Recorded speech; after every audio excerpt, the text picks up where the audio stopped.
One of the things that has come up in the news a lot, and it has direct ties to our budget, is the salaries. And I'm going to talk about salaries in three parts. I'm going to start off talking about our salary, what I get paid. I don't do this for my salary. I do this because I want to serve the community, and this community has given me everything me and my family have. I am open to look and make sure that we're paid proportionate with our population. We are the 7th largest county now, and we should be paid somewhere in there. It doesn't have to be the exact number, but we found out about a year and a half ago that we were the highest paid salary commissioners in the state, and we immediately, within a week, cut our pay by a third, and that put us below the highest. As it turns out, we were still pretty high, second or third. So I'm willing to look at that. The commission decided actually 2 weeks ago to let the new board after the election look at that. I hope I'm still on the board. If I am, I'm open to that. I think we should be paid somewhere where we are in our population, and that's one that the board's already ruled on. I actually voted minority there because I was willing to do things right away, but the board's spoken. That's what we're going to do, and we'll take a look at that. If I'm still on the board, I'll be looking at that after November with the new board, which will include at least 4 new people. The second part of salaries that I want to talk about is Wanda Green. Wanda Green is our county manager. Her salary has been questioned, and rightfully so. She gets paid a lot of money, well over $200,000 a year. She gets $10,000 in longevity, which is the third issue I'll talk about, but I want to focus in on Wanda Green's salary. Wanda Green is an excellent county manager. She has 5 degrees. She has a degree as a CPA, certified internal auditor, certified government financial manager, master's in public education, and a PhD in business. I wouldn't pay someone more money just because they have a lot of degrees, but what it shows to me is this individual has followed the rules and got the background and exposure to an awful lot of information that's good for the county, which is, i.e., spending county money and how to make the budget stretch as far as we can. Wanda is the 5th highest paid county manager in the 7th largest county. So she's about where she should be. I think there's a sticker shock, and I've used that word out there, that when you look and see, oh my gosh, who is worth $200,000 plus? And I guess the same question could be asked about pro athletes or entertainers. Is Shaquille O'Neal worth more in 1 year than I'm worth in my whole lifetime? And apparently he is, because that's what the fair market value of his services and his contract was. You know, we might debate that, but that's the fair market value. We don't set that. There is a fair market value for county managers, for every other profession, and we have to pay that. Wanda Green is the longest serving employee of any of the 10 large counties. She's been here 18 years. What she gets paid is comparable to what superintendents get paid in larger counties, and what other business people are paid for running a almost $350 million business. So it's always been a concern. We look at it. I guess the way I've always done it, and I've had the opportunity to hire 3 different managers. The first one I hired was the Land to Sky Regional Council manager. We had a job search. We looked and we hired Joe McKinney.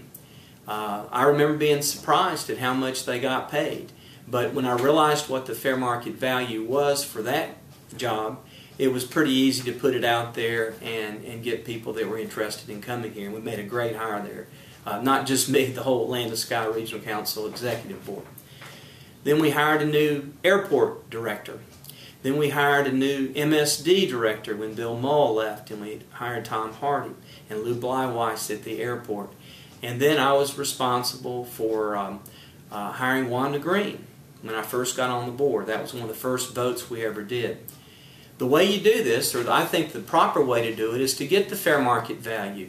Get third parties, get research, get the Institute of Government in Chapel Hill to give you what is it people make in this similar position. and then you set your what you can pay.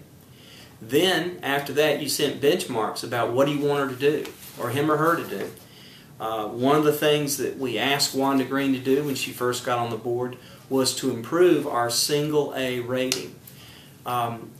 What happens is third parties like Standard & Poor's and different groups look at the county budgets, look at how we spend money, where we spend money, how much reserve we have, what we pay our employees, and they grade us.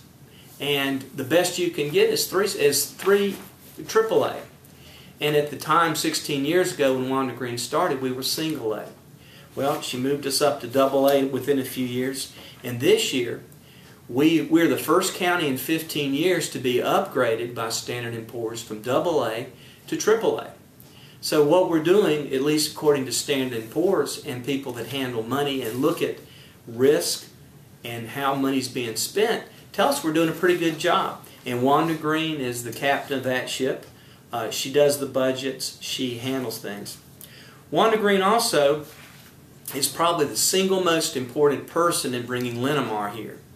Now, we recently had an announcement that Linamar is now up to 650 employees they're going to hire at high wages.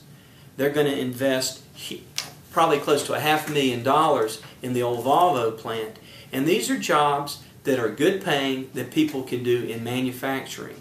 They don't have to have a degree to get these jobs. And that's really important.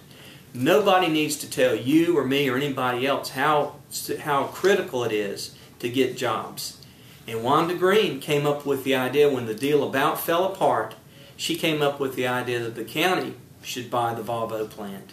And so for a brief time we actually owned the Volvo plant and then sold it back to Linamar because of some accounting issues they had. And that's how it happened. She also single-handedly found $18 million for our mental health. And I say single-handedly because she came up with this. So the county, Buncombe County and surrounding counties have $18 million more because she knew where to look and find money from other sources. Our staff has very little turnover. I regularly visit department heads. I think that's part of the chairman's job. And I get good reports. I ask people. I try to win confidences. I keep confidentiality. And we're run well. It's a good county. We have more health insurance, health coverage for our employees. I'm going to talk about that. If you look at our rating and what we owe, because a lot of people said, well, you guys have been crazy. You and Wanda Green have been crazy about building. And we have an awful lot of building projects underway. You don't have to look far downtown to see how much Buncombe County is building. We're taking on projects we should have done 20 or 30 years ago. But how we're doing that is through ingenious financing. And here's the best way to look at it. And this is what Standard & Poor's pointed out. You're doing a lot, but you're not borrowing that much. Basically, it's the analogy of a $300,000 house. We have a $96,000 mortgage on a $300,000 house. And that's how we're doing it. We're just continuing to keep that mortgage and build things that we need. New courthouses, library improvements, law enforcement center, so our law enforcement and emergency service folks can be trained properly, and parking decks, renovating all the buildings, because we've made a commitment in Buncombe County to stay downtown. I think that was the right call. We want to be part of the downtown, and we think by having people working downtown, we do our part to energize the hub of the Carolinas, which is the downtown Asheville area. We have a new animal control shelter. Any of you that went to the disgraceful shelter we had next to Irwin High School know how much we needed that and how important that was. We now have a facility where we have control, adoption, A/B Tech, student training, all in one place. We call it a campus. It's a wonderful facility. It's probably, again, about 30 years overdue. So, I'm okay with it. I'm okay with the salary. I'm okay with, I think Wanda Green is one of the best managers in the state, maybe in the country. She's well respected. She speaks at seminars all over the country. And people in Buncombe County deserve the best service. They deserve the best leadership. And so I'm satisfied. I understand, folks, and I certainly get it, that that's a lot of money, but you get what you pay for. And I think this, the money we pay Wanda Green is a good investment for the county.